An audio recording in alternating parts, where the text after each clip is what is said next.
C'est les jours et l'heure d'Analyse 24, messieurs et dames. Bienvenue à tous et à toutes. Surtout, merci de votre fidélité. Cela nous honore. Pourquoi nous?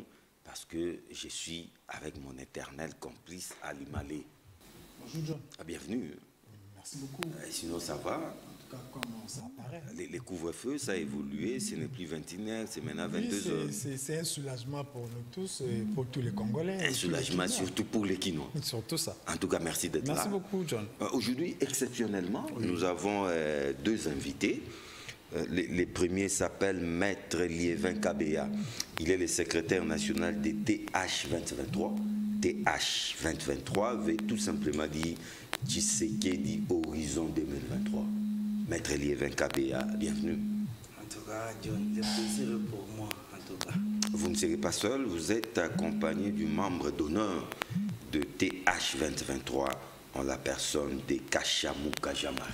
Bienvenue. Merci beaucoup. Sinon, vous allez bien? Oui, oui. Alors, nous allons parler à l'image essentiellement de TH 2023. Oui. Horizon 20. Tshisekedi Horizon 2023. Voilà.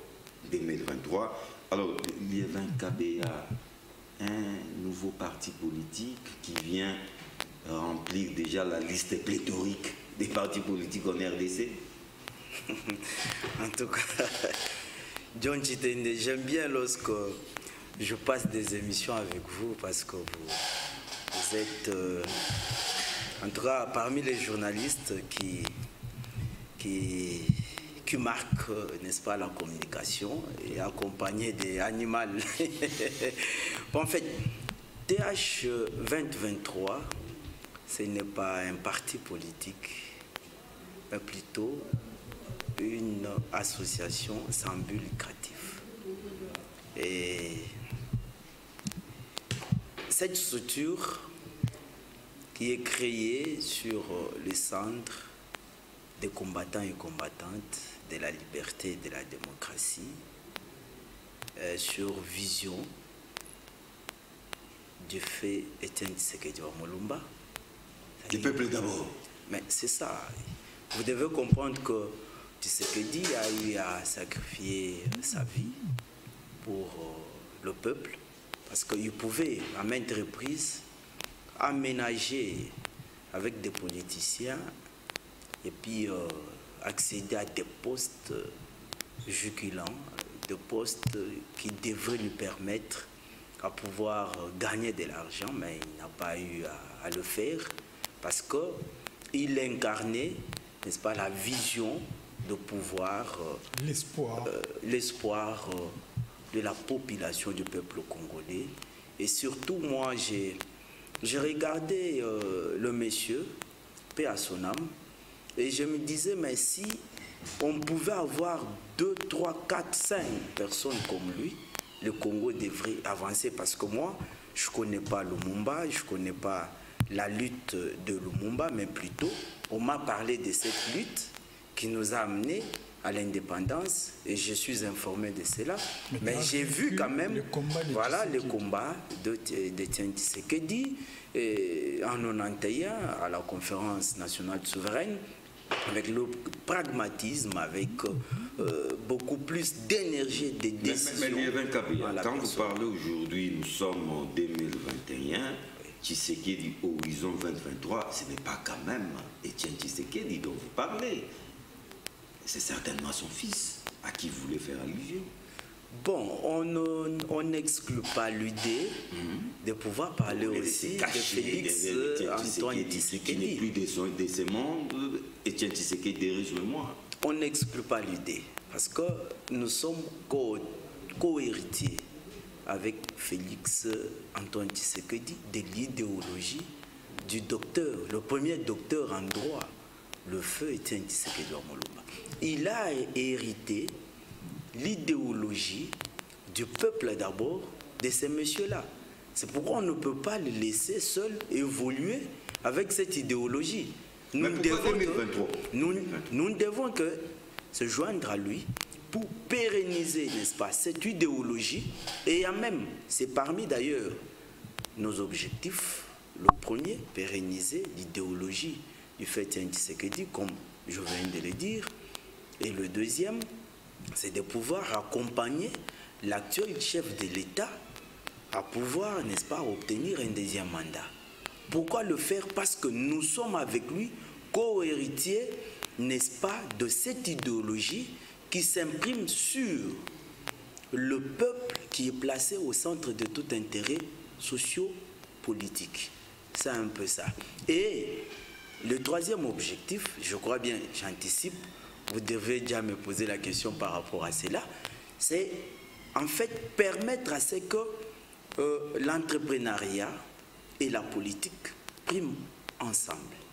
C'est-à-dire qu'on ne peut pas venir en politique pour voler, détourner, ne pas faire avancer l'idée que l'actuel chef de l'État a, c'est-à-dire sa vision qui s'imprime dans le slogan connu de tout le monde, le peuple d'abord. C'est-à-dire vous venez pour vous enrichir, pour avoir de l'argent au profit de ces peuples qui ne se retrouvent pas. Non, on vient en politique pour apporter le meilleur de soi-même. Mais Ali Mali, jusque-là, il n'a pas bien expliqué 2023, 2023. Pourquoi 2023? Donc vous n'avez que des visées électorales? Bon, nous n'avons pas de visée électorale en substance. Électoraliste? Non, pas en substance, mais du moins 2023, c'est une année de beaucoup d'enjeux, que ce soit politique ou social.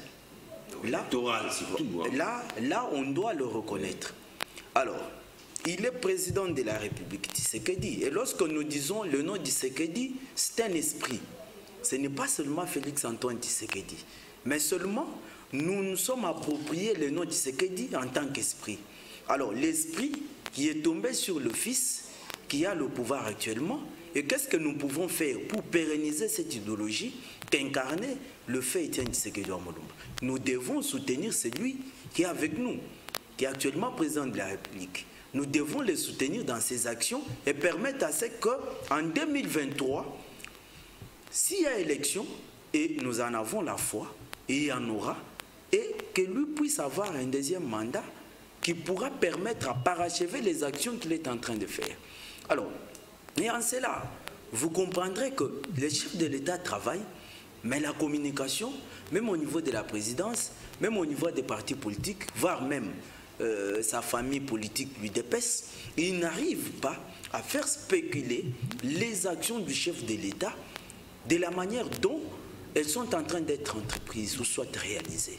Alors nous nous sommes dit, nous ne pouvons pas seulement appartenir à l'UDPS, mais plutôt nous pouvons créer avec la vision que détient le président national Steve Mbouyi, qui s'est dit, mais qu'est-ce que je peux faire pour ce Congo? Parce qu'on ne peut pas attendre que demain soit dirigé ou soit qu'un individu vienne pour mener la lutte afin que la population se retrouve. Non. Moi, je peux, avec la vision que j'ai, et que je la mette sur l'impression du peuple d'abord, que Étienne Tshisekedi avait déjà débuté, et cela pourra permettre à ce que, dans son coin, que nous puissions faire avancer les choses, qu'on ne puisse pas attendre que le président de la République fasse de nous quelque chose, mais que nous, en tant que population, que nous puissions nous prendre en charge. Pas sont de, n'est-ce pas, de principes, ce sont de courants que le fait Tshisekedi Omolumba nous a laissé. Le peuple d'abord, prenez-vous en charge, et c'est ça ce que nous sommes en train de pérenniser avec le président Steve Mbouyi, et surtout que l'année là, c'est une année des enjeux. Nous devons nécessairement faire en sorte que le président actuel soit reconduit à son deuxième mandat. Une question de curiosité, TH 2023, moi c'est plus les yeux qui m'intéressent, la curiosité. Il y a une balance sur votre effigie qui atteste ou qui symbolise la justice.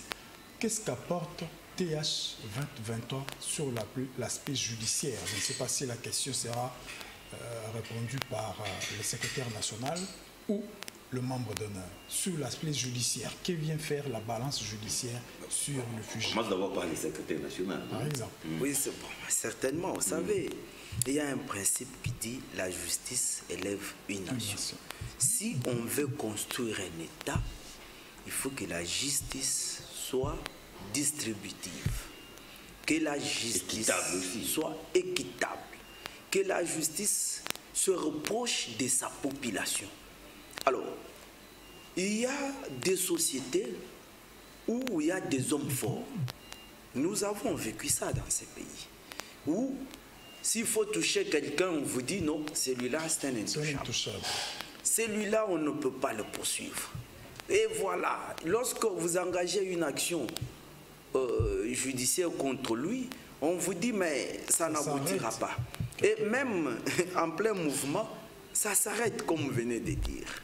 Mais avec la vision du chef de l'État, qui nécessairement s'appesantit sur le peuple d'abord.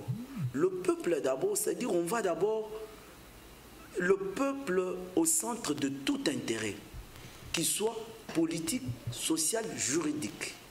Et que la justice qui élève une nation peut toutefois réparer les abus qui peuvent être commis par des gens qui se disent comme forts. Donc alors, avec le régime Tshisekedi et Horizon 2023, il n'y aura plus injustice. Ben je vous dis, c'est pas Horizon. Fini la République des Tshisekedi Horizon, parce que vous avez tendance à parler de Horizon. Non, c'est Tshisekedi Horizon 2023.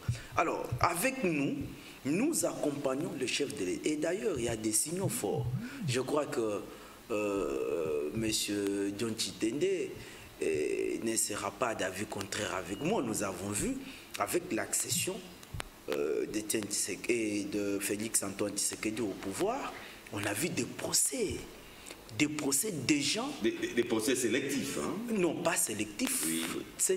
Non, mais pourquoi dire sélectif? Bon, peut-être qu'il ne veut pas les mots, des procès folklore. Non. Certains, on a fait semblant de poursuivre certains, aussitôt on les a relâchés. D'autres, on les a poursuivis. Jusqu'aujourd'hui, ils sont derrière les barreaux. Non, retenez. Quasiment pour les mêmes faits, Ali Mali. Apparemment. Ouais. Non, retenez, lorsque les actions judiciaires sont déclenchées, tout un chacun est réputé être, présumé être innocent. Vous êtes présumé innocent parce qu'il n'y a pas encore une décision judiciaire en ce sens-là. Vous comprenez? Alors, lorsqu'il y a eu des déclenchements de procédures judiciaires et qu'on trouve qu'il n'y a pas d'indice sérieux de culpabilité pour qu'on puisse vous retenir, on fait quoi? On vous donne une liberté provisoire, mais la procédure continue. C'est ça ce qui s'est fait. Mais il y en a de ces gens-là à qui on a trouvé des indices sérieux de culpabilité, à qui on a soumis au juge et le procès. Nous avons eu des procès. On ne doit pas seulement parler du procès Caméré, mais il y a eu des procès en dehors de Caméré. Alors, dans ces pays, qui pouvait voir un directeur de cabinet? Qui pouvait voir? Il y a des procès, il y a des rapports. L'IGF a fait son travail. Vous verrez qu'il y aura, même parmi les ministres qui viennent de partir, des gens qui reviendront devant la barre afin de répondre de leur... 2 ans après, peut-on affirmer haut et fort que l'éclat a sonné sur les règnes des intouchables en RDC? Ou y a-t-il encore quelques avatars ou quelques atavismes qui semblent avoir la peau dure et qui continuent de résister, comme a dit Ali Malé? Bon, je ne peux pas dire l'affirmatif, mais plutôt, on a encore un travail à faire. Les chemins à parcourir restent longs. Et je vous dis, même si on donnait au président Félix 10 ans, il ne pourra pas faire le travail qui a été négligé, abattu pendant autant d'années. Mais il fait l'essentiel. C'est-à-dire dire que le bilan est au zénith, ça, on se trompe. On se trompe. Mais plutôt, nous l'accompagnons pour qu'il réalise ce qui est essentiel. Je crois que, comme on l'a dit, le secrétaire national est accompagné de membres d'honneur des TH 2023 Monsieur Kachamouka Jamari. Bon, exprimez-vous dans une des langues congolaises où vous se sentir à l'aise. À un moment, on a évoqué l'état des droits, l'impunité. Vous, en tant que membre d'honneur de TH23, vous estimez, vous trouvez que de ces côtés-là, déjà Fachi a beaucoup fait et que intouchable dans le Congo, c'est sauté. Bon, en fait, dans la Koloba, dans le niveau de la justice, vraiment Fachi a sali le loko à Makassi. Et à continuer. Pourquoi on a lobby en parce que ça fait, c'est depuis 50 ans à peu près, 30 ans à Mobutu, on a 20 ans presque à Kabila. Les deux Kabila. Les deux Kabila. Là, nous avons justice n'est pas aucun de nos cannabiso. Mais peut-être les gens vont comprendre que non, il y a au moins 75% de changement dans la justice. Puis peut-être les gens des blagues vont continuer des oiseaux comme ça là-bas intouchables, vous comprendre. Donc baza est belé mais nous avons vraiment félicitations à notre président de la République, son Excellence Monsieur le Président Félix Antoine Tshisekedi Tshilombo. Mais concernant ce qu'on a besoin comprendre bien, d'ailleurs ce qu'on a côté qui na TH 2023.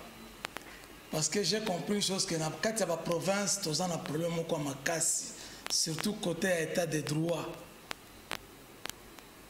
Vous comprendre donc quand ça peut-être Kinshasa quand Congo Kinshasa, dans la province des Andengonati. Mais tant qu'on a une idéologie, il y a TH 2023, Horizon Félix Antoine Tshisekedi, j'ai compris que vraiment Baza va te soutenir. Et ça mouvement Moko, surtout pour la justice. Et que ça, les Samokonzimbo qui est malam. La justice. Parce que la justice élève la nation. D'abord, ça c'est un. Dédé, j'ai un problème ici avec la deuxième, monsieur le directeur général Kachentouali. Problème de quelle nature? Yanda Konangai, Batunae Bazana Katyanda Koana.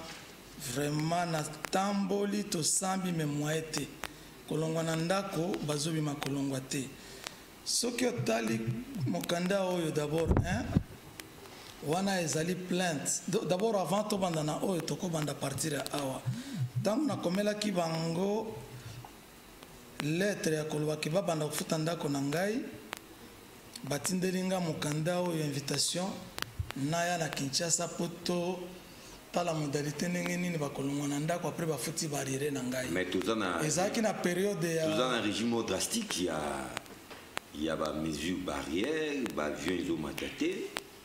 Mais awa na yaki période ya état d'urgence. Tout à fait, c'est ce que je voulais dire. Donc na période où on komata avion sans autorisation ya direction générale la DGM na Kinshasa. Basalelinga invitation ba bengi ngai sur autorisation oyo. Pona ya spécialement to fanda to solola to silisa ba futa ba arrière nanga ba loyer nanga ya après ba batala ndenge ba kolonga nanda ba zo futeli pa na yo te ba futa kate na tinda kante mikanda contrat de bail oui le contrat de bail non ya na panga na tinda ka bango mise en demeure donc ce que bolozo nga ko bimana nda côté il faut bando futa autant $3,000 par mois nous a même na bakizé de réception na kolaksa yo aw mais après tango na combien na combien en mois de juin, tant au état de droit, na bureau na état d'urgence, na ibilinga la bien te vous comprendre. D'un coup, na monde juridique na bango Yvon Madilou approché na bureau na ye 2 minutes na monde makambo changer, otozo attendre au sur PV. Yo botolanda kona biso et comme il boye, ça les sous makambo ko solola bolongwa na ndako na ngai pe bo futa ba loyer na ngai ote za bongo te asoke za bongo botika ngai na benga maître avocat na ngai aya ko assister ngai awa makambo ba maître avocat ezalaka te wana na bureau ya déjà na bureau awa na boulevard à 30 juin awa pembeni na régie des eaux pembeni na régie des eaux na fanditi après un temps babando sala ba déclaration moko forcée titi même na sala ki déclare comment kiango tango to komi na Goma après un temps na moni camionnette moko ya double cabine batinga minota ba minga na cachot moko ya au commandement. C'est la première fois que je au commandement de na tinera na eza clôturé na batole. Bakotinga wana babandi obeta ngai. Nazui torture papa, ils vont à Telemi au juridique na bango wana. Bo beta ya signé mokanda waki alo wakinda kwa neza ya ete. Na lobi je préfère mourir au lieu na tikanda kona ngai. Bakanda na mtetindi okota. Bazui téléphone bakangi ngai ba document nyoso nazaki nango ba récupérer tout.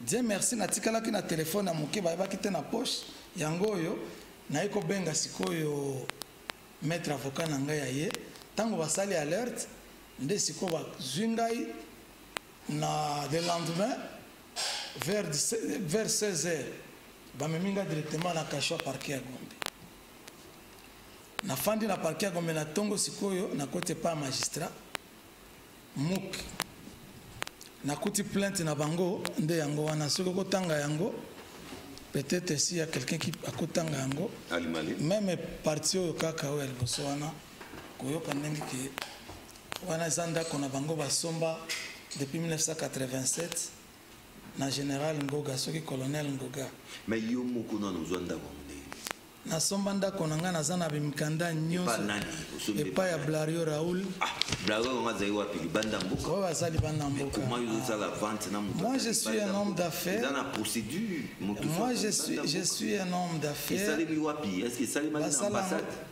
yoka sikoyo ouais eza ndenge nini moi je suis un homme d'affaires j'ai un ami tosalaka na ye misala Luc Fibert aza fournisseur na ngai parce que moi je suis importateur ya bamasanga après bayebani na mokolo ndako wana bakutani bapropose nga ndako batindeli nga bakopi ya bandako nakei na cadastre na titre foncier ya Bukavu natali heureusement nakuti ndako eza ya mokolo mikanda wana mokolo après vérification natuni conservateur que nakosomba nasombi problème ezate natindi mbongo epa ya ndeko kasha muko yebi vente faite à l'étranger yebi procédure ndenge fait ça les mains oui na bandi yebi te yoko ebsanga passé peut-être ngana non mais ça ne se fait pas comme il faut ça les mana ne vente ça les makina li banda ya mboka ndeko na za na Belgique vente ça les makina Dubaï mais bafali ya fanda kana Belgique oui oh mais là ça devient encore beaucoup plus compliqué. Donc, na yo acheter, na yo vendre, nous avons mboka, mais il faut ça les ambassades. Laisse-moi le temps. Et ça, laisse-moi le temps. Peut-être l'information na zanango. Allons-y. Nazala moins clair. Ngai nazali wana Kinshasa. Exemple wana na pesi. Nakozala na ndako na ngana, de nazala ndako na Nairobi minute. Voilà, vous comprenez na ngina tek. Mes clients azana Zimbabwe. Yokanano, pesanga temps. Le problème c'est comprendre que d'abord motoke sombelanga ko wana aza collaborateur ngai. Donc to sala kana aza fournisseur ngai. Vous comprendre. De propriétaire andako aza na mikanda na ye aza na Belgique. Vous comprendre.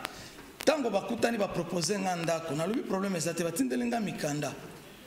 Na vérifier mikanda na lobi ok ça bien to discuter prix na lobi ça va le col en limite proposition va prix na tindi mongo sombela parce que ngai na za facilité ko zo visa que de Belgique te na za facilité que de place mon côté vous comprendre mais fournisseur nanga wana azan de base na za kana Dubaï parce que oyebi ke ba européen belé bazana ba marchandise na bango na niveau ya Dubaï ngana za na moya ko zo visa te bakay ba silisi batindelinga mikanda siko soki ezalaki ke eza naza na problème na Bralio mokolo ndako wana nde akoloba ke non ndako eza ya ye te tala tosalaki boyete eza mutu mosusu te aye kaka songolo pakala ye alobi ke non ndako eza ya ngai donc nakolo lupango bosilisa tosilisi bien a reconnaître mutu mosusu ndaye kobima na sima mutu mosusu ndaye kobima na sima lupango ya l'État ça n'a pas été désaffecté papa wana lupango yoka nano papa domaine privé de l'État okomi place ya bien penza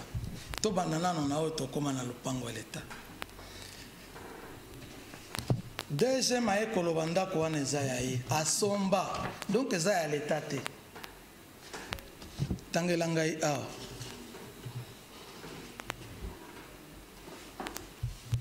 cette parcelle fut couverte par un certificat qu'elle a perdu dans l'incendie survenu à son état-major provincial le 28 février 2016. 2016. Donc, ndako wana eza bango ba sombeza na certificat. Vous comprenez? Sikoyo wana sikoyo erreur basala kiso kere na ebite bati mutu wa sombelité. Menga na tike na sombela kinani Blario. Vous comprenez? To bandi sikoyo. Même si ba document na bino ezika kina incendie. Eza na service archive. Cadastre titres immobiliers zawana depuis 2016. Est-ce que déjà me combat mukanda que non et bungisa ba document mukanda ezalate. Est-ce que ça là recours à koluka deuxième certificat lokola o ebungaki ezikaki soki bazana mikanda wana baya na ngo wana plateau. Vous comprenez na ebi lingala bien te. Après to bandi ko samba. Wana siko batinga na parquet ya Gombe. Balobi ke bakoya na mikanda. Et pas ya instructeur magistrat muki.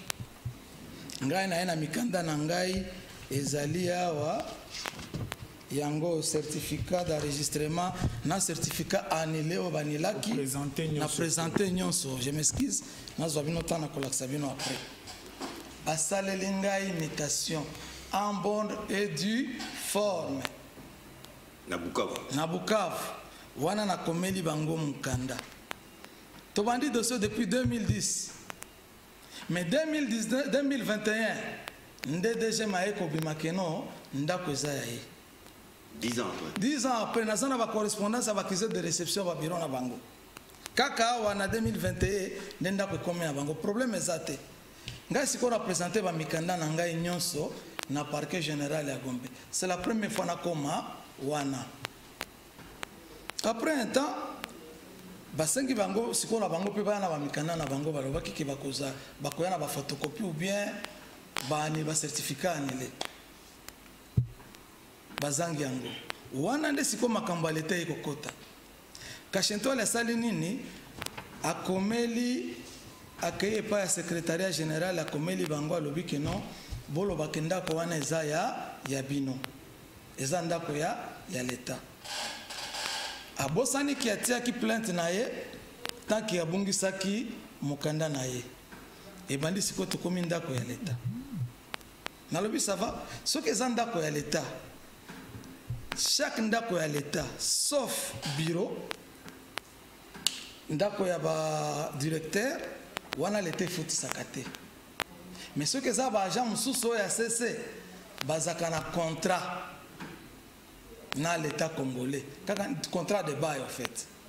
Balak sangai kaka contrat ya sanza moko na bane nyonso bazana ndako wana. Et monanate. C'est là où maintenant les magistrats azwaki siko décision ya kokoma nini wana lesusunani réquisition d'information. Ayeko benga secrétariat général abengi pe na bureau ya gestion immobilière Congo Mobimba ya biloko ya l'État ya habitat urbanisme habitat baki ko samba pana ikuna ngana zalaki te. Après ko samba bapesi réponse ba mikanda mibale ezali awa balobi boy banda ke Congo existant ndako wana ekoma analyste banda kwa l'État te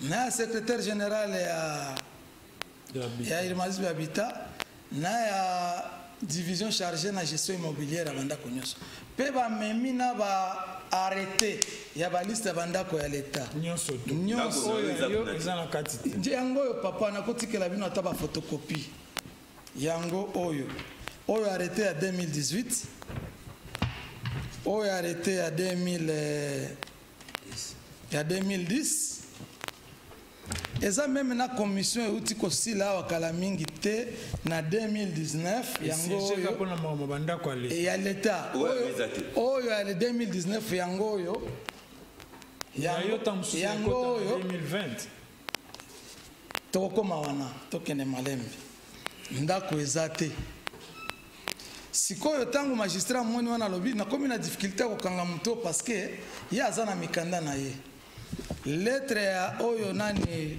conservateur ya Bukavu atindaka yango pe naza nango na kolakisa bino pour prouver que non ndako wana ezalaki ya Blario Raoul atekiseli Jean-Marie et comme ndako ya Jean-Marie opposition mosusu ezali te va classer dossier classement sans suite et non établi patikinga na liberté na ngai wana sikoyo asali nini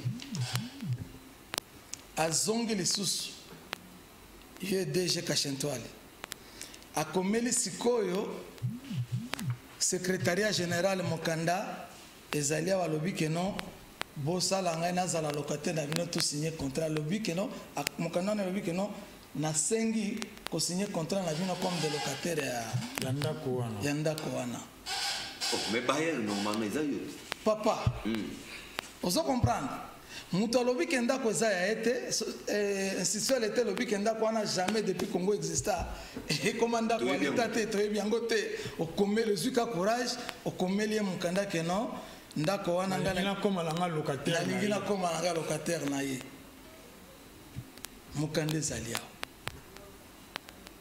ngana continue kaka wana sikoyo deja eza na agent na ye moko mosusu Mami Birali aye kotonga bandako na kati ya parcelle wana en quelle qualité nayebi te ye nde moto ayebi tokei na parquet pa na biso tribunal jugement ebimi ezali awa certificat ya non appel ezali oyo ekonfirme ke ndako eza ya ngai bakonfirme certificat na ngai mpe balobi ba degré pur bango tuna bato nyonso baza na lopango mpe babuka ndako ya Mami Birali wana ezali awa comprendre sikoyo na niveau ya Bukavu jugement ezali na niveau ya Kinshasa epai esika bamemaki ngai classement sans suite ekomi sikoyo biloko mibale sikoyo ntango tribunal elingi esala exécution ya dégrépissement wana makambo ebandi sikoyo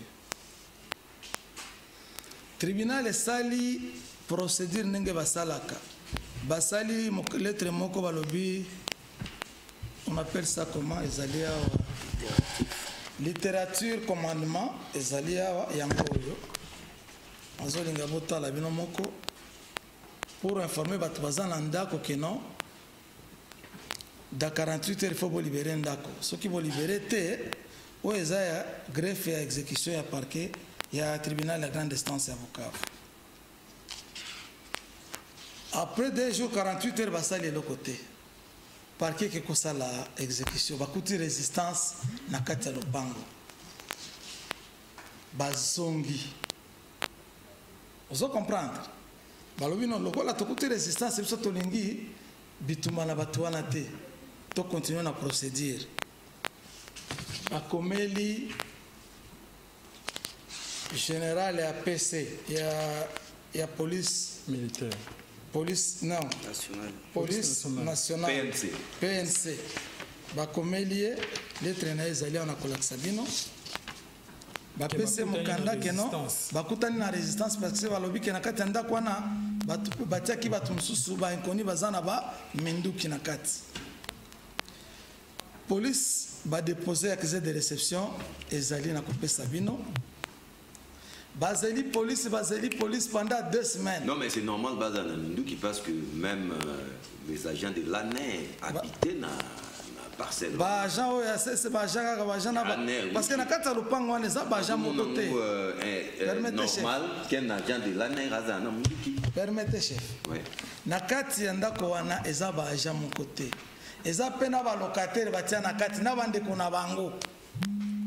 Vous comprendre bao bafutaka bongo na DGM baza na kati ya lupango wana bakoma ba locataire ya DGM ba épreuve ezali sikoyo tango général totunie pourquoi ozosala boy batunie na niveau ya Bukavu alobi ke non Kashentwale alobi ke c'est sur ordre ya présidence de bazoboya akende kosala ko protéger parquet et ça exécution et jugement sikoyo akomi ye pe Mokanda mais avant toute chose tokomeli ministère ya intérieur mpona kosenga bafacilité police facilité exécution.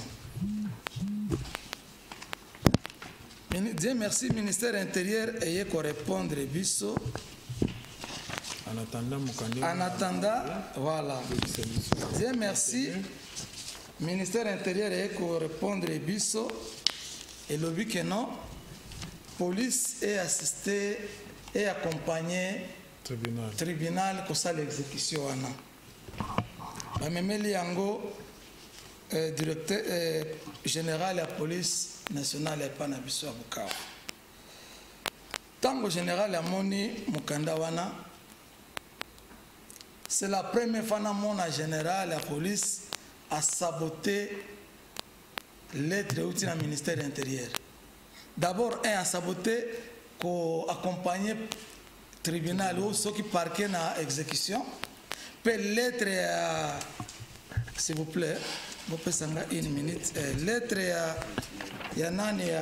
c'est la première fois que nous avons saboté lettre. Il y a parquet. D'abord, il y a parquet qui a saboté parce que il accompagné le ministre intérieur. C'est quoi le ministre intérieur? À l'objet que nous, c'est sur l'ordre de la présidence. Parce que le président, c'est ça, le colo, ministre. N'a évité. Trafic d'influence. Trafic d'influence.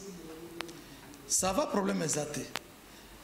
Parquet, greffe et komeli lisusu. Lokola balobi kezandengwana aboyi. Ba komeli lisusu PM. Mokanda PM et kende ko. Lokola police boyi. On a compris que non. Donc, ezali relation moko zoleka contact moko zali entre Kashentwali na général. Ba komeli lisusu général nani commandant ya PM. Greffe lisusu yango wana. Lisusu téléphone à Kashentwali leli. Oh, c'est sur ordre de la présidence. Bo assister dossier wanate. Ezanda konabiso. Donc, le 30 mars 2021. Voilà. C'est récent. C'est vraiment voilà. Tant on a moniqué, et comme j'ai moko, on dirait peut-être Kashentwali, tant que directeur général à DGM, a un avantage on a un angote parce que partout à Kobeta porte, va kofongolela rapidement. Exemple, la présidence wananga maya comme exact parce que totinda même na mémo na zana copie à mémo ezali awa. Si les gens ont réponse, t'expliquer situation nous sommes d'accord. Mais les lots concrètement situation est commune à niveau ni plus au sein moi d'abord je suis bloqué. Peut saboter justice à Congo. Kashentwali a saboté justice à Congo parce que azo pe qui sa exécution et ça les maté. Exécution et justice. Il y a justice. Mais tribunal à grande instance. Vous avez dit que c'est déjà une république des intouchables. Maintenant, Mambozo, Lobaou, papa, on n'est pas sorti de l'auberge. C'est là où je vous ai dit que non, nous avons un problème très sérieux dans Mboka. Bamoussous Wazo Kanisa que non, Tozana on a un gouvernement ya Kalawana. Tozana on a un gouvernement ya Kalawana. Alors que déjà nous sommes déjà dans un état de droit. Message nanga ya Sukanga na Nga Kina Singapour. Tout à fait. D'abord, je préfère nasengi na grand frère monsieur Kashentwali, directeur à DGM, nasengi débat. Aya na télévision, wa obe place mswalingi. Aya na ba document na ya kolakisa kenda kwa neza ya ye. Ngape na ba mikanda na ngai. Nasengi débat. Pas y comme individu mais il y a DGM, voilà, c'est lui le responsable. Mais l'État. Mais ce que taliba mikanda na ye nyoso ndenga zokoma. Apparemment, on dirait ça bien privé na moko boy. On doit comprendre parce que le même monsieur, hier moko azozoa a mis imposé à côté à urbanisme habitat, a mis imposé à côté à DGM. Ce que moi je ne comprends pas. Maintenant, d'abord, aya na mikanda na ye, ngana ye, na lakisi yo yanga yango nyos, on a pesibino na zana ngo na kolakisa bino. Na kolakisa bino certificat nanga, certificat mondele, jugement, certificat nanga yango oyo, certificat annulé ya mondele yango oyo. Ce que tangia wana sima okomona tout. Donc le document tout est authentique. Authentique. aya kaka na document moko elobi ke no ba mikanda na nga banila ou soit eza faux. Voilà. Lettre yango oyo atindelaki après classement sans suite akomeli sikoyo urbanisme habitat azosenga azala locataire ezali awa toza na rapport oyo basambaki bato ya chargé na gestion immobilière ya Congo Mobimba ezali awa oyo bareconnaître ke ndako eza te baarrete nyonso ya 2010 2018 eza wana na ya 2019 ezali awa ayela ngai. Maintenant pour terminer nazosenga na chef de l'État notre président papa obimisi mboka oyo musika. Ce n'est pas blague, c'est pas au hasard. Nzambe apesi yo mboka oyo. Nazo senga na yo boye. Bato bazo kanisa ke état de droit ezo sala te. Nga na lobi ezo sala. Mais batika ba blague wana parce que okoza la pembeni ya chef te ya mokonzi te pe ozo kosae na ba mikanda pe ozo bundela ndako oyo eza ya yo te. Merci monsieur Kashamuka. S'il vous plaît nazo senga yo moko chef de l'État, notre président, notre papa. Yo moko kota na problème ya dossier ndako na ngai kashentwali atikela ngai ndako na ngai. Monsieur Kashamuka Jean-Marie. Et après na sengi ya suka s'il vous plaît na sengi ya suka batika ko saboter justice ya Congo. Batika exécution esalema parce que tribunal parquet za na droit ko sala exécution. En tout cas, un dossier à suivre, monsieur Kashamuka Jean-Marie, membre d'honneur du TH 2023. On ne peut pas terminer cette émission sans donner ne serait-ce que 60 secondes au secrétaire national du TH 2023 pour conclure. 60 secondes. John, je crois que c'était horrible pour moi d'écouter, n'est-ce pas, vous qui avez tant vanté l'état des droits, mais...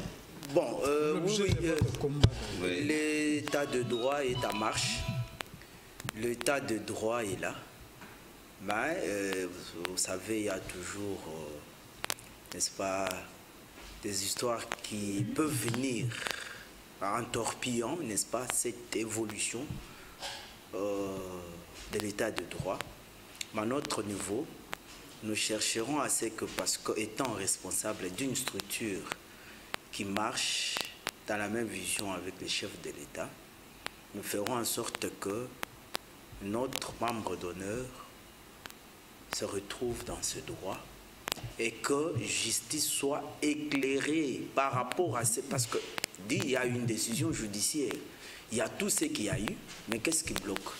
Et si réellement le responsable de la DGEP avait d'autres voies à faire, c'est de pouvoir saisir la justice et dire que ces messieurs a commis telle infraction. Un imposteur. Voilà. Ces messieurs a fait ceci qui ne rentre pas, n'est-ce pas, dans la sphère juridique de choses par rapport au droit de propriété et l'a signé. Vous la signez ou bien vous vous présentez parce que le parquet a tout dit. Classer les dossiers sans suite, qu'est-ce que vous voulez? Partez par rapport au droit de propriété et la justice sera... Merci, monsieur le secrétaire. En tout cas, c'est un grand dossier, un dossier à suivre. Bien sûr. C'était donc Maître Liévin Kabea, secrétaire national des TH 2023, Tshisekedi Horizon 2023, qui était accompagné du membre d'honneur de TH 2023, messieurs Kashamuka Jean-Marie. Merci beaucoup. Merci. Un dossier à suivre, certainement. Merci. Ali Malé. Espérons que la voix est entendue et la solution sera trouvée. Merci beaucoup. La rediffusion déjà, c'est jeudi à partir de 11h. Sinon, un nouveau rendez-vous est pris avec Analyse 24 le mercredi prochain à la même heure. Au revoir.